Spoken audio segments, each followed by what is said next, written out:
I would love to dive in now to your role with Microsoft, because you say the word Microsoft, people must be going, wow, how did you land that job? What did you do? Chief Technology Officer is massive. So can you tell us how that journey came about and the steps that you took to get to where you are today? Until I started at Microsoft, I hadn't done anything with technology. It's genuine. So I've had 8 years to learn technology. And I'm working with people who've been doing this for a lifetime, who have 20 to 30 years experience in this space. And that can be really daunting. I love that you talk about transferable skills. And I don't think we talk about this enough. In fact, I was talking about this with someone this morning who is seeking some mentorship. Oh, I want to change industries, but I don't have any skills. Oh, no, we all have skills. It's just we don't often know how to translate those into the terms that the industry we want to go into values. You will lose 100% of the jobs you don't apply for. If you're not in the race, you stand no chance at all. And if you think about all these other people who are throwing their hats in the ring and you're not taking that chance, then you'll never have that opportunity.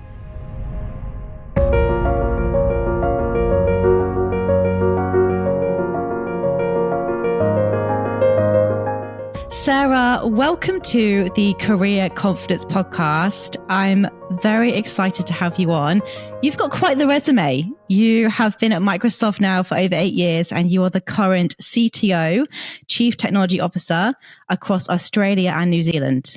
Now, I'm sure you don't get to that point by being average and by not sort of really setting yourself up for success. I'm really excited to have this conversation with you today. But can you take us back to the beginning of your career journey, how it all started? Did you always have a vision of what you wanted to achieve, or did things just sort of happen? Like, tell us about the journey so far.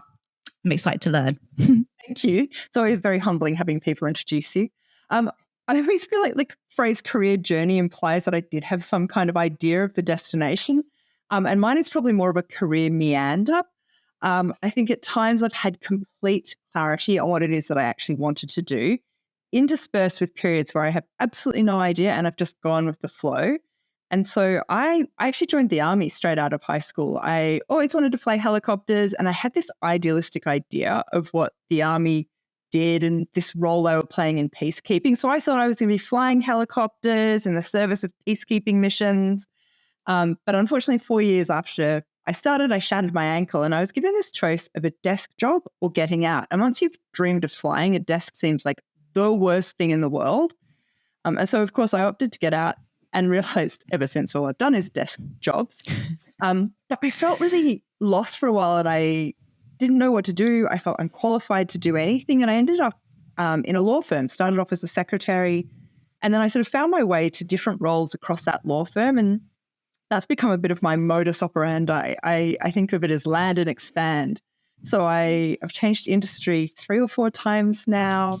Probably more roles than I could possibly count. And what I often do is I choose a job that I know I could do standing on my head, and I use that to then build a reputation off while I then work out what the next job might be for me at that company. Sounds very Machiavellian, but it's a pattern that's worked really well. And so, as I said, it worked for law across 3 different continents, telecommunications back in Australia, and then Microsoft. Incredible. And I just want to say one thing that I just noticed when you were saying that journey is that for some people, and not all people, but they would have got out of the army and had that sort of moment, because I think a lot of people come out of that sort of institution being very much like, this is my identity, this is who I am. So the fact that you then were able to come out of that and get into law and do something completely different, which is just so incredible. So in those moments, because there's a lot of people that listen to this podcast that are a bit stuck, that are thinking about a career pivot or a career transition, but I can imagine you had a lot of skills from being in the army that you could then apply to law. And I always talk about transferable skills. So could you talk about how you went from being in the army to getting into law and then again getting into tech? Like, what has been some of those like pivotal moments when you look back, you go, oh, I did that because I did that, or that was a transferable skill? I love that you talk about transferable skills, and I don't think we talk about this enough. In fact, I was talking about this with someone this morning who is seeking some mentorship, and they're like, oh, wow, I want to change industries, but I don't have any skills. Oh, no, we all have skills. It's just we don't often know how to translate those into the terms that the industry we want to go into values. And I think maybe that's the piece that I've become really well practiced at, is understanding the language of a new industry, because the skills are the same. So the ability to understand a problem, to think through it. What the military teaches you is this formulaic planning approach, which I do for everything in every job. What's the worst case scenario? What could go wrong? What's plan A, B, and C? And so that skill I learned in the Army is the same thing I apply in every role and in every career move I make. And so, yeah, transferable skills for me is just about understanding the language of the industry you're going to, so you can translate what you can already do into the way they talk about it. When you sort of mentioned that you're mentoring somebody, what I think sometimes that I'm going to sort of use women as an example of this is maybe it's not a skill, but it's not just a skill gap, it's also a confidence gap. Yes. I think that's something that women, we struggle with. Have you noticed that from your own career, from mentoring others? Have you always been quite confident, or how have you gone on that journey building your own sort of confidence as well? Absolutely. And you're spot on. It is the number one thing I notice, and we've all heard the stats about how men will apply for jobs when they meet one of the criteria, and women need to meet 90% of the criteria before they'll apply. I think I was very fortunate in my upbringing when my parents told me I could do anything, and I took that quite literally. So I was like, cool, I will do anything. But I think, how do we help other women build that confidence? And so the thing I try and tell people that I'm mentoring or coaching is, you will lose 100% of the jobs you don't apply for. If you're not in the race, you stand no chance at all. And if you think about all these other people who are throwing their hats in the ring and you're not taking that chance, then you'll never have that opportunity. And so I try and encourage people to throw their hat in the ring, to take a chance here. And the saying I have said all the time, what's the worst that could happen? Because it can be really confronting. You're like, oh, but I won't get the job. Great, that's the worst that can happen. But you might get an interview and it might open a door. You might meet someone interesting. So what's the worst that can happen is my mantra for any of these things. So take a chance. What's the worst that can happen? Yeah. And I think you and I definitely can relate to that as well. And I always think about regret a lot as well. And it's quite morbid, but I think to myself, like, what do you want to feel when you're on your deathbed?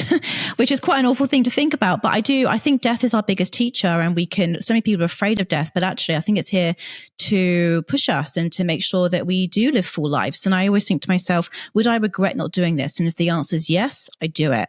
And I think that's something that a lot of people, if they thought about that, maybe they would just go for it. And who cares? Like, really, I think that's the other thing. And I'd love to go into this as well, Sarah, because a lot of things, I see fear holds so many people back, but it's a lot of it fear of judgment, fear of what other people will think.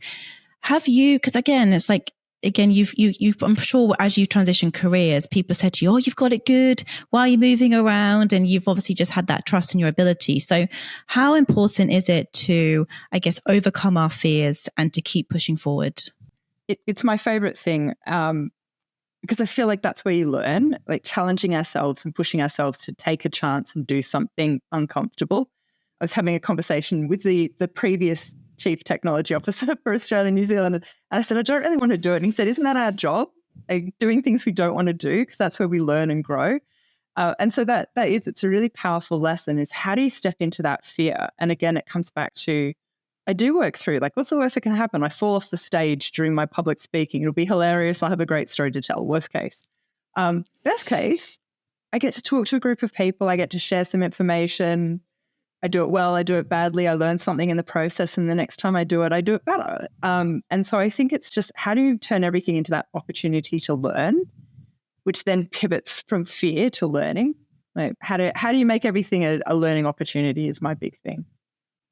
Yeah, I completely agree. And having that attitude is then you're not afraid to fail, because you go, oh, well, as long as I learn, I fail forward and I just keep on getting up and keep on going. So that attitude is clearly what's got you to where you are today. So I would love to dive in now to your role with Microsoft, because you say the word Microsoft, people must be going, wow, how did you land that job? What did you do? So can you talk us through that journey from joining Microsoft? Because in 8 years, I think you've been there 8 years from, I can see on your LinkedIn, you've achieved incredible things, and you pretty much got to the top of, there's no high role in technology that I know of. Maybe there'll be chief of AI or something. There'll be another role created soon, but chief technology officer is massive. So can you tell us how that journey came about and the steps that you took to get to where you are today? I'll be really honest. I'd never thought about a job in technology. I was working in telecommunications at the time. And a colleague I'd worked with in telecommunications was working at Microsoft. She's like, you just have to come and work here. It's amazing. Come and work with us. And I was on maternity leave. It was the perfect storm of no. I was on maternity leave. I had a job I loved in telecommunications. I was like, I am so happy I don't need this. And she somehow convinced me to have just a conversation with her boss. And it was funny. I was sitting in the foyer of the Microsoft office waiting for this conversation. And there was a video playing about all of philanthropic things that Microsoft does. And I was like, oh, I want to work here. This is cool. And so I think I talked about that land and expand approach. It's what I did at Microsoft. I started with a role that I knew I could do standing on my head. And so I started off as what we call a pursuit lead. It's basically tender management. And to me, tender management is super easy. It's really logical. You just follow the steps through and you do what the customer's asking for. I find it really easy. But I don't love that job. I'm really good at it. And it's a piece of advice I often talk to people about is just because you're good at something doesn't mean you should always do it. But I use it as a technique for opening a door. And so doing that job exposed me to so many different roles that I could then work out where I really wanted to be. And so from there, I sort of navigated different roles across Microsoft. And this role wasn't my end goal. In fact, I had no idea about this role as I started that journey. But over time, I saw that this was the thing I love. And I think I said until I started at Microsoft, I hadn't done anything with technology. It's genuine. So I've had 8 years to learn technology. And I'm working with people who've been doing this for a lifetime, who have 20 to 30 years experience in this space. And that can be really daunting, standing up next to them, talking about complex things like quantum or artificial intelligence. But I think when you love something so deeply, you learn. Like it's really easy to learn and step into that. And so, yes, for me, it's been that land and expand. I've learned to understand what I'm really good at and where I shine and try and find roles where I can do those things and then match against that, my must-haves. So in my time at Microsoft, I won't call it a misstep. I chose a role that didn't have customer-facing opportunities. And it turns out I love talking to customers. And so that's something I've learned over the time and trying to find then another role that enabled me to get back with customers and spend time with them rather than inside the business. So for me, it's just about learning what are my must-haves, what are my skills, my superpowers, and how do I match those into a job that then becomes self-fulfilling. You become successful if you love it and it matches the skills you have. Yeah. That is actually such powerful advice, because what I think people tend to do is they go into a business and they think, why aren't I CTO in a year? And what you've done is you've gone in and you've built up your knowledge bucket first, and you've gone in and you've got really good at something, and then I'm sure been noticed. Yes. Hey, Sarah's really good at that. Been visible. Let's put her over here. Got really good at it. Hey, Sarah's really good at that. And not afraid to go in at maybe a slightly lower level role. Yes. And work your way up through the business, accumulating all of the skills and continuously to grow. I think from what I'm seeing, a lot of where people go wrong is they constantly jump ship because there's this shiny object over here. Come over here, you're going to be the managing partner of this or the CTO of that. But what they've not done is build up their knowledge bucket of skills first and foremost. And what I'm hearing from you is that's what you did. You were constantly seeking to learn and grow throughout the job. And then naturally, because you got really good at something, you just progressed up the career ladder. Would you say that's quite accurate?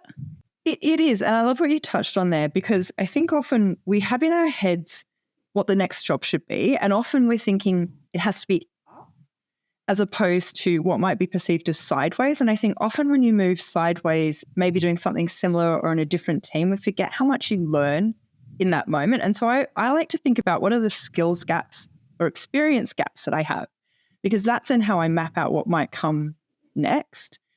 Because then instead of thinking like, okay, well, I have to have a bigger job. I need to be a director. I need to be a general manager. I need to be a corporate vice president. Instead of that, I'm thinking about, okay, well, I don't know a lot about policy. So I need to find a role that helps me tap into that. And that then helps me grow because I'm learning something new. And as you said, you get noticed and people find you. And I think that's a powerful thing as well is, don't underestimate who might see you in any given moment. Don't want to put pressure on people.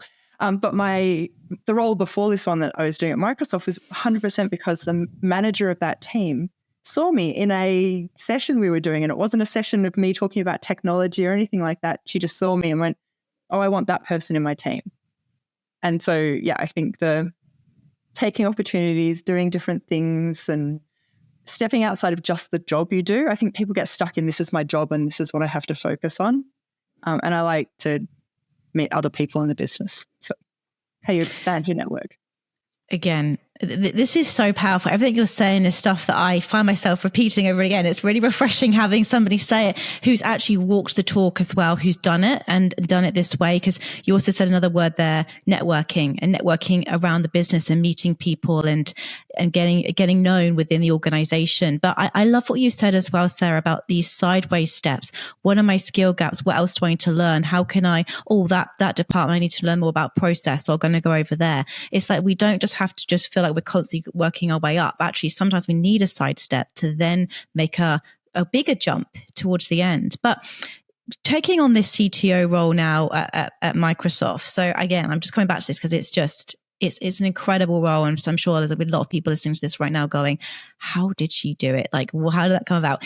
Was the role sort of advertised, or were you tapped on the shoulder? Like, how did that role come about for you? Yeah, so it was advertised. And obviously Microsoft, we like to try and support internal talent. So there is an element to that, which is I was very targeted in this. I knew the person who held the role before me.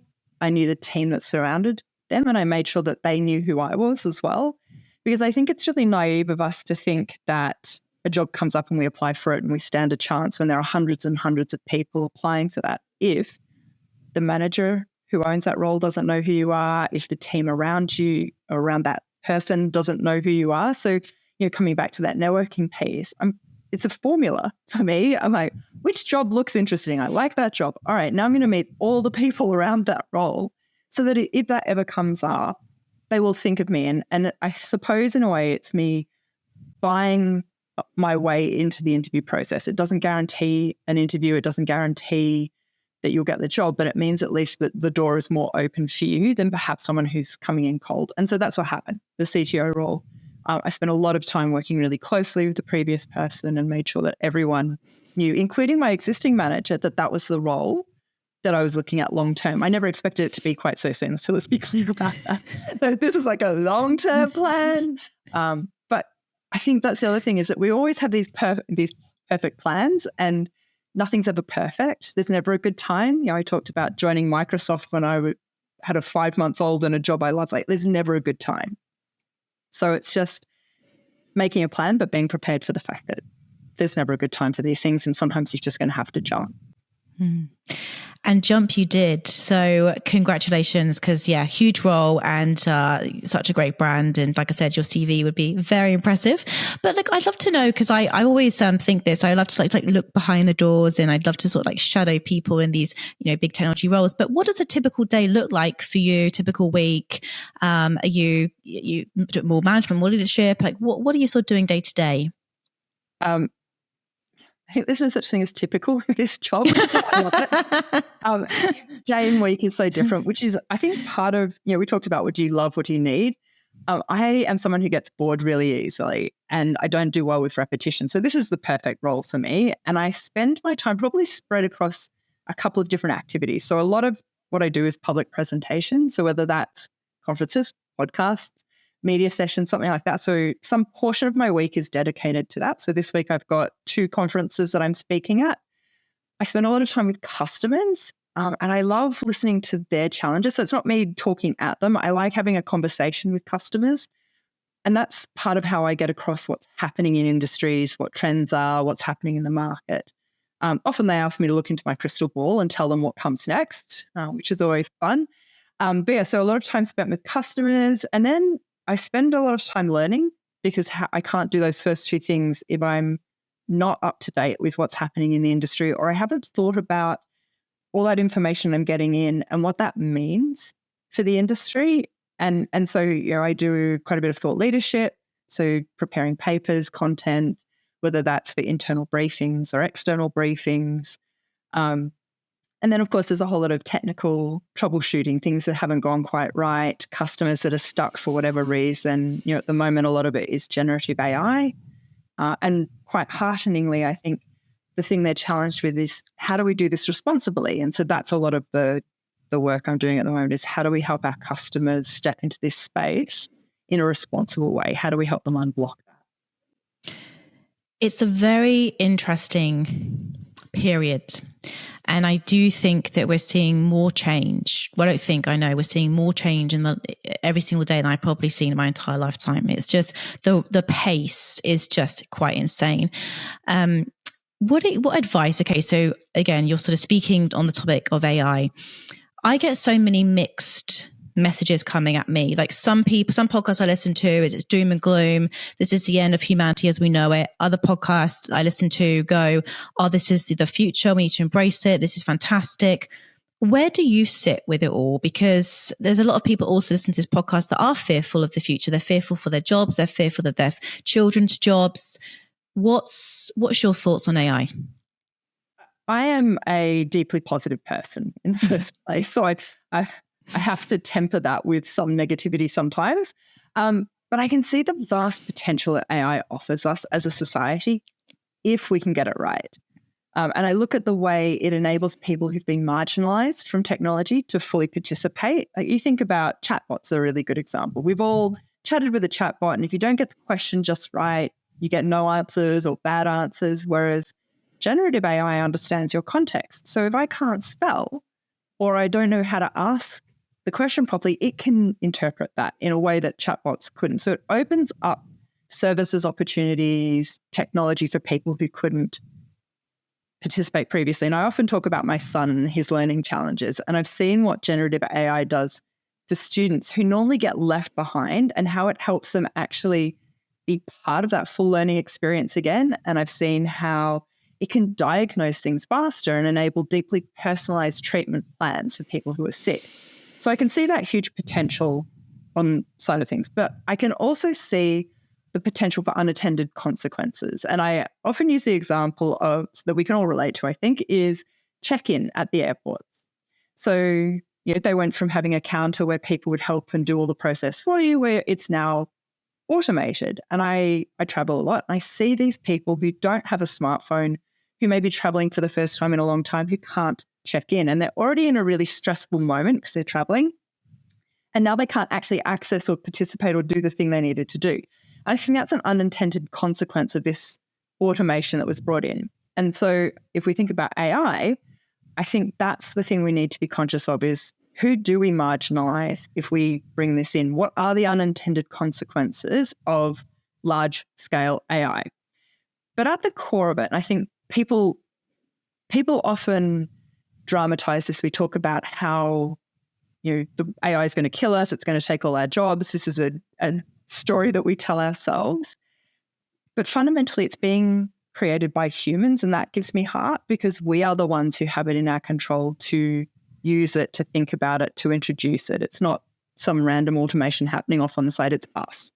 And so that human element is really critical. But I think the thing that heartens me the most is I'm talking to a lot of customers and government agencies who are looking at how they do this. And the number one question they're asking at the moment is, how do we do it responsibly?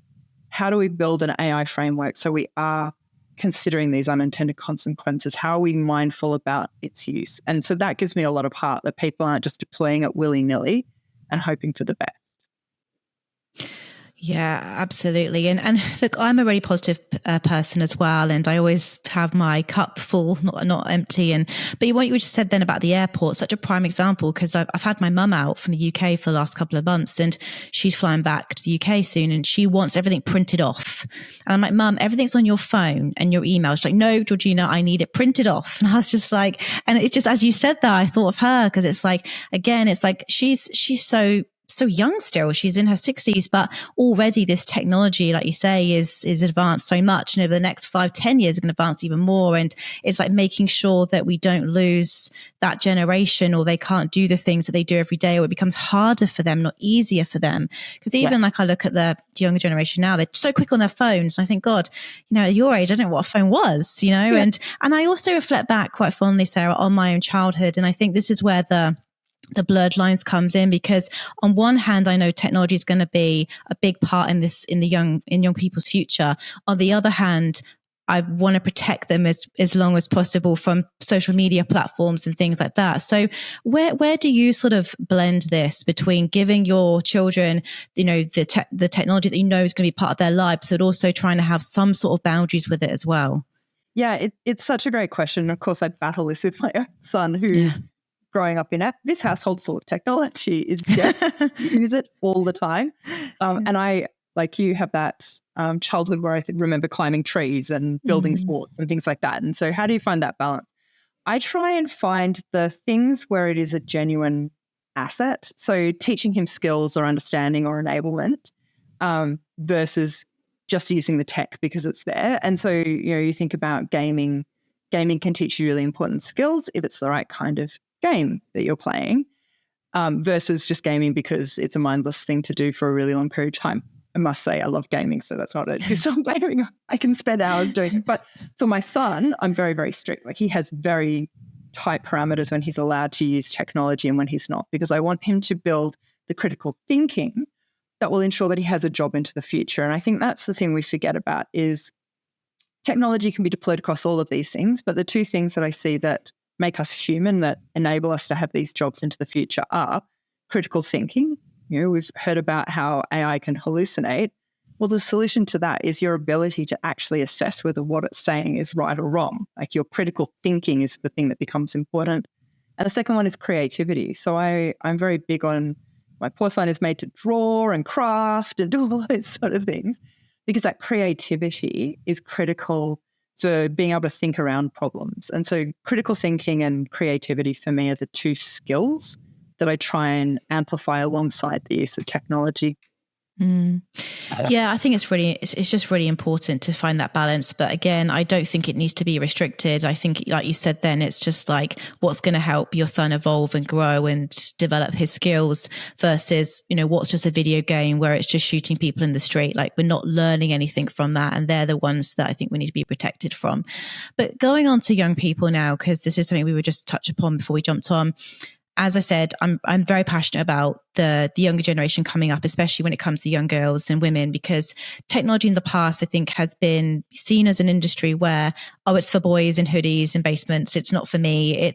And even if I reflect on my younger years, it was teacher, nurse, social worker, beautician. Technology didn't even come into it. Luckily, we're starting to see some change, but not quite at the pace I'd like to see. So what advice would you have for even like younger people or parents out there that want to make sure that their children, if they've got young girls, are interested in technology, and any ideas that you have that we could try and encourage more girls to have an interest in it?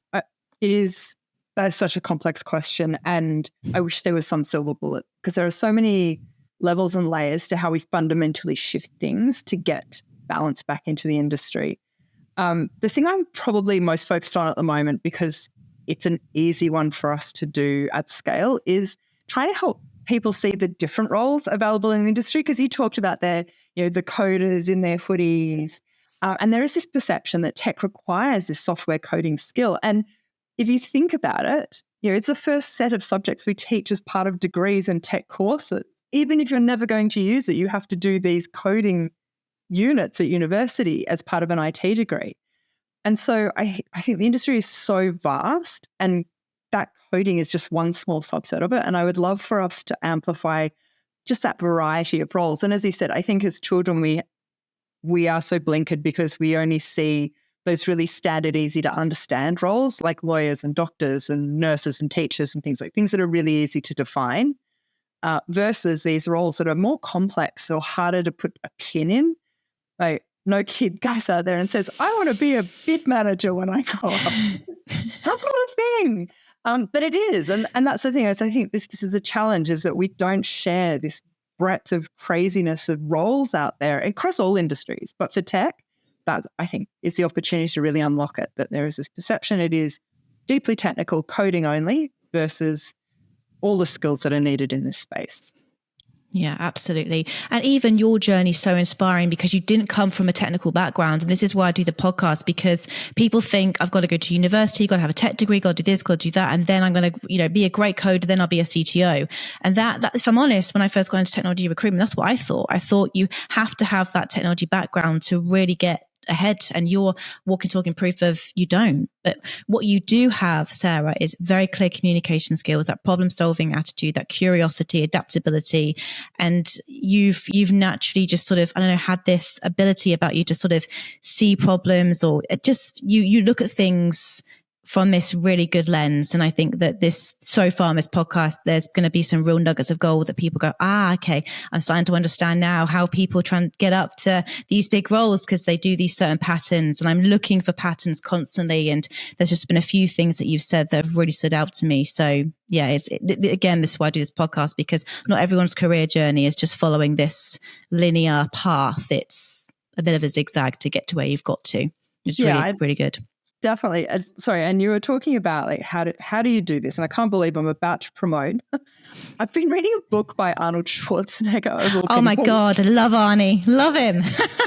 I read it because I was like, really? What do you have to say that I would be interested in it? But the book is called Be Useful.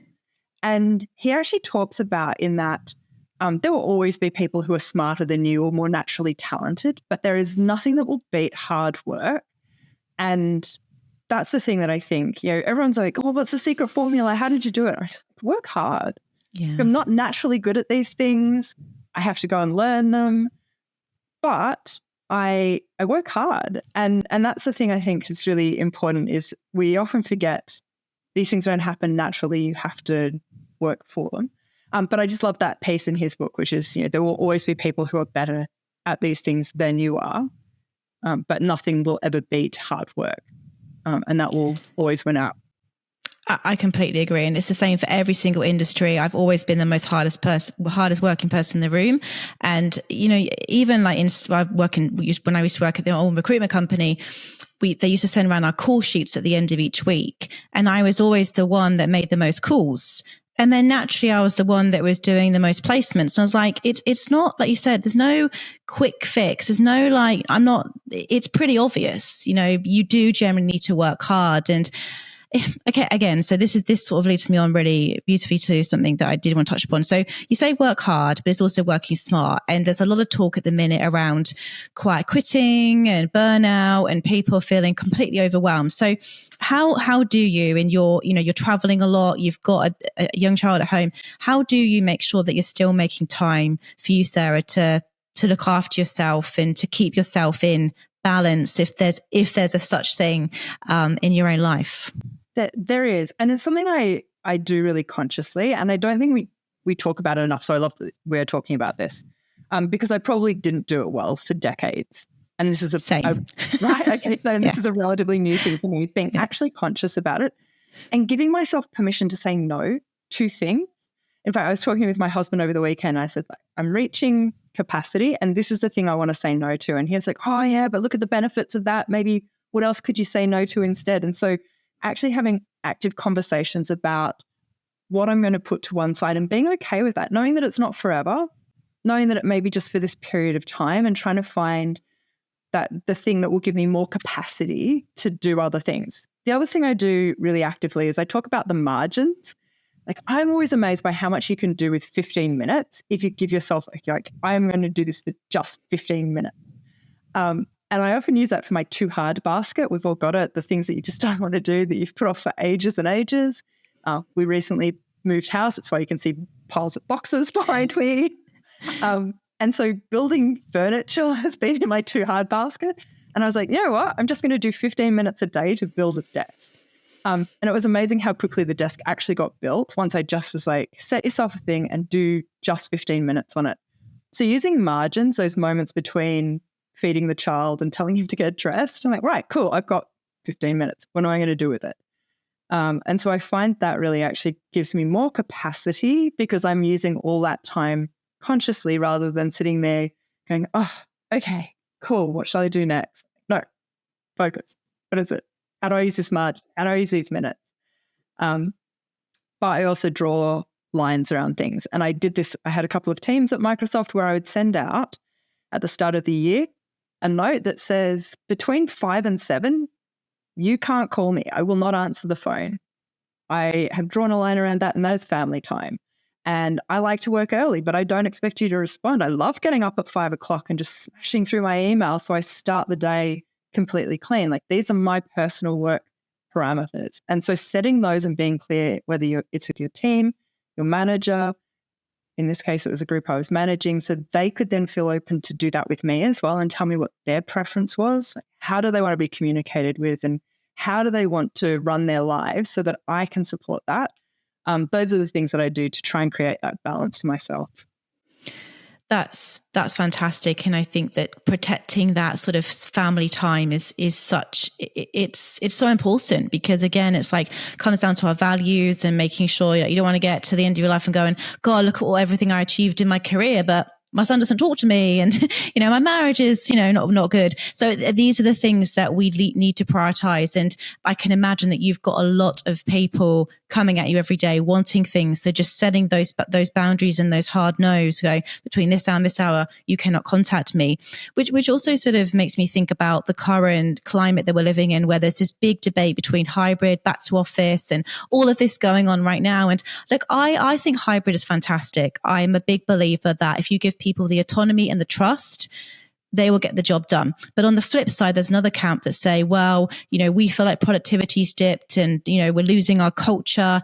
It's a very complex issue at the minute, and I'm hearing lots of different things. What's your take, and how do you personally work at Microsoft? Microsoft works completely flexibly. So I personally do the majority of my work from home. The teams that I work with are in completely different places. So me being in an office doesn't offer anything in terms of that connection in a meeting sense, but it offers connection with people because it's a nice thing to meet people and not just be sitting in a room looking at a screen all day. So I do periodically go into the office. But that question you're asking, and I think it's really interesting, organizations keep talking about the fact that productivity is dipped. My challenge to them would be, is how are you measuring productivity? Because we often feel like if we aren't in meetings, we're not being productive, or if we aren't getting lots of emails, we aren't being productive. And I think people need to consider how they're actually measuring what productivity really is for their organization. Because I think people are more productive from home. They're happier in that hybrid scenario where they get to make a choice, where they get to quickly throw a load of washing on or sit outside in their garden for 10 minutes. Like, those things make people happier, and therefore they will stay with organizations longer if they have that flexibility. So I'm a big advocate for the hybrid, because I think it does more for your people if you trust them, as you said. If you trust that they're going to do the things they need to do, you'll get so much more from them. I completely agree. And I love the fact that you're working for such a big company and you're working from home as well. And I think that a lot of people, smaller businesses, will look to companies like Microsoft to say, well, what are they doing? What are they doing?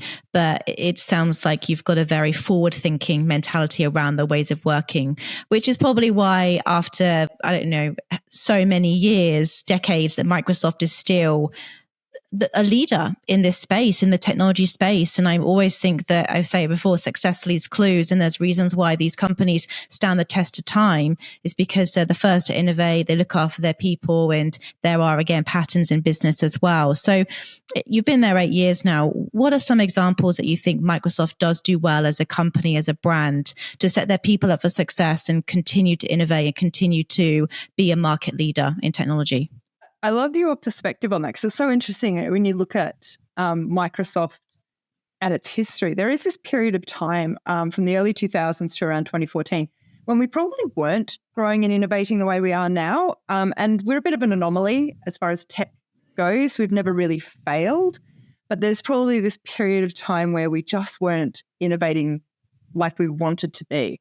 And part of that was culture. And that's a fundamental shift I've actually had the opportunity to live through over the last 8 years. So in 2015, we embarked on this huge journey of changing the culture of Microsoft. And it is the one thing that I think underpins Zen's success more holistically. So we used to have a reward system that stack ranked every person in a team from 1 through to 5.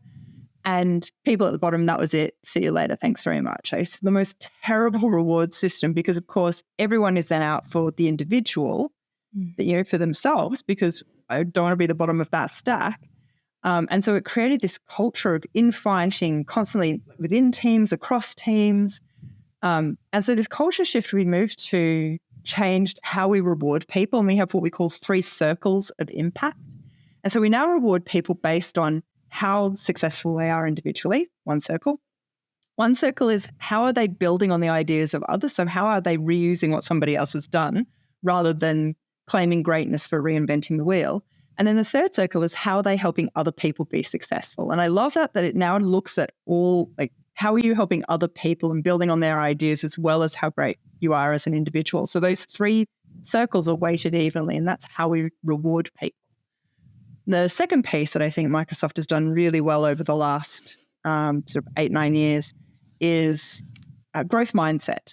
So I came into Microsoft and I was like, why are we sitting under trees and humming and talking about how good it is to learn stuff? Like, really? And now you couldn't find a bigger advocate for growth mindset. Like, I love the way it talks to having this learner mindset. We don't know everything and we want to constantly ask questions and learn and grow. And you've seen that. There's this wonderful graphic that shows the share price from the 1990s through to 2014. It's completely flat. And 2014 is when we started that culture change, and the share price completely changes because innovation suddenly became part of our culture again. And we were amplifying it. We were rewarding people for it. We were talking about it, and we were trying to learn more and more and more.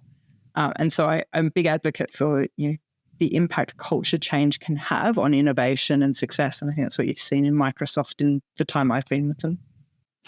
Wow. Thank you for taking us behind the scenes there, because again, a lot of people would have a question mark on how did they do that? And again, it goes back to people and that people first. And as soon as they flipped that and got better, that better culture, everything changed. And I don't think that people, again, I'm in recruitment, so I'm biased, but it's like, put your people first. And it's like, this is such an important piece to get right.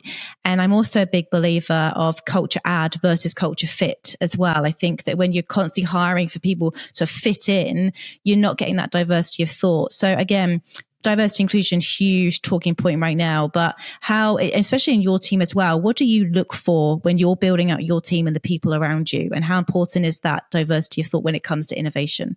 You have actually you could have been reading from the Microsoft playbook there. That was culture add versus is exactly what we talk about. And it's the challenge we have for ourselves. We have a series of questions that we are supposed to ask ourselves as hiring managers. And it is like, what does this person bring that is different to what we have right now? How does this person add to the team? And it's often an interview question. Like, what will you add to this team? What will you bring? Because we don't want the same thinkers. We don't want the same perspectives, because that's how you get into that group think and everyone thinks they're doing the same. Oh, we're amazing. We're all thinking the same. So yes, you could have just been reading from our playbook. That is exactly what we think about. Diversity is so critical to how we build our business, and it's challenging. I don't want to make it think people think this is really easy. It's really hard, but it's good hard. You finding people who challenge you every day and being okay with that, because we naturally don't like that. That's really good for you because it makes you stop and think. And it doesn't mean you have to agree with them. It doesn't mean that you always have to agree in a meeting. But if you've got those voices speaking up, it means that you may actually get something better or right, or something that actually addresses a real need versus the thing you thought it needed to be. Yeah. And I promise you, I wasn't reading from it. It's just something I've always sort of thought naturally. I'm like, when people say, oh, he wasn't the right culture fit.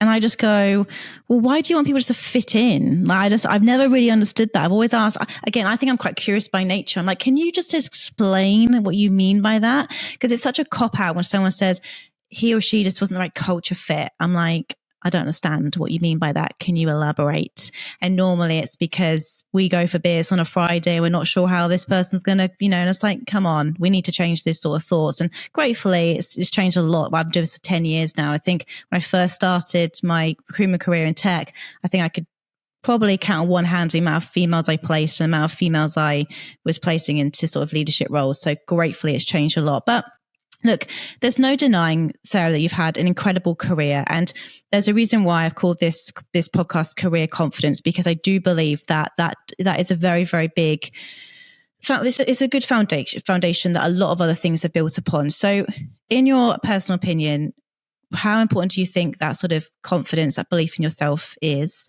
And on top of that, how have you personally gone about growing your own confidence and self-belief?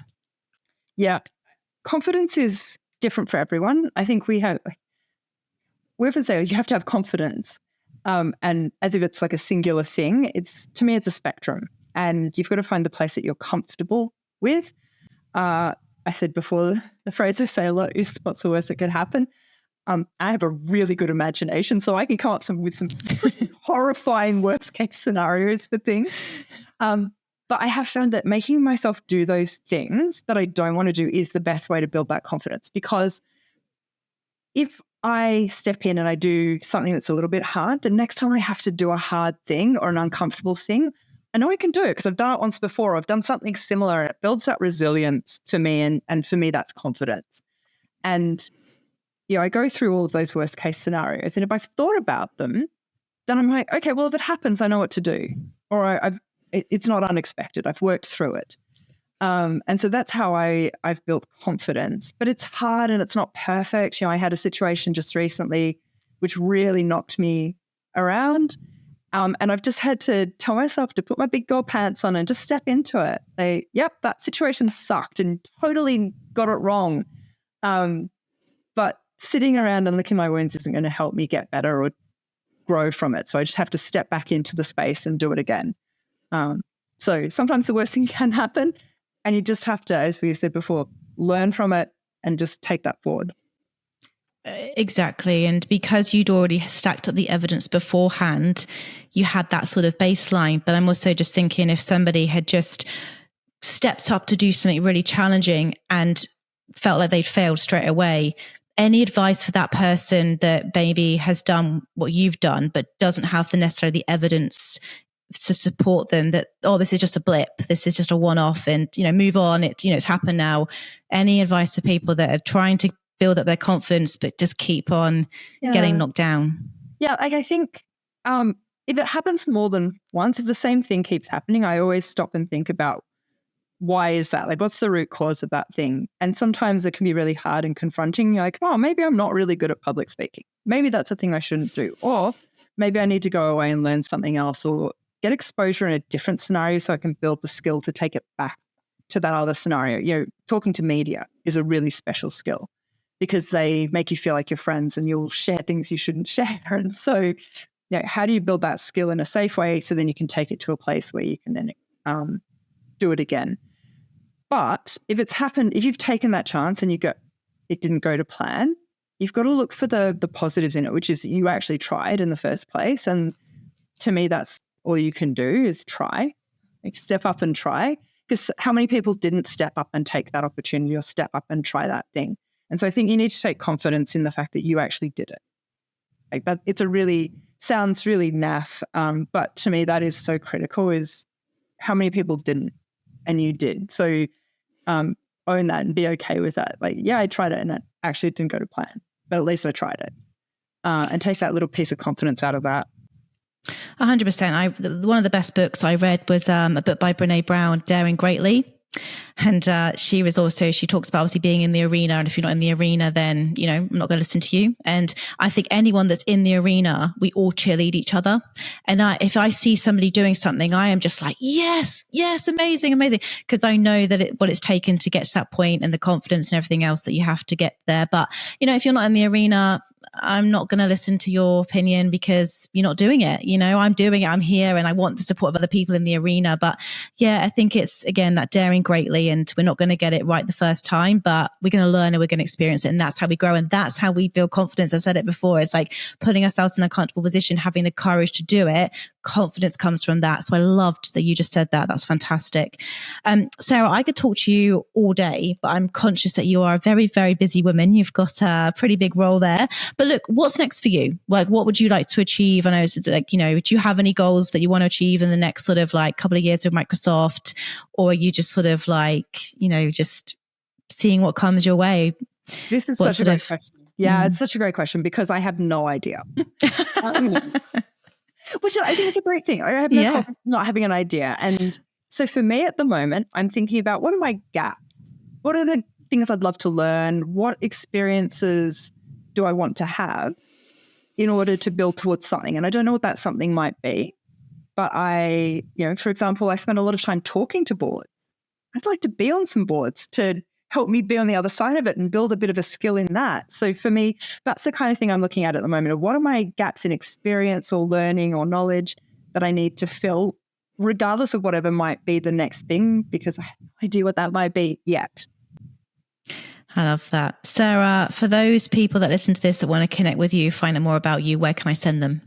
LinkedIn is the easiest place to find me. I am all over the place there, so feel free to go connect with me, and I always answer my messages there, as you know, Georgie. I do know. That's how I got you. Look, thank you so much for being on this podcast today. I know that me, myself, have learned so much, and I'm feeling extremely inspired and wanting to sort of go away and reflect and look at my own career. But thank you so much. It's been a fantastic conversation. Really appreciate it.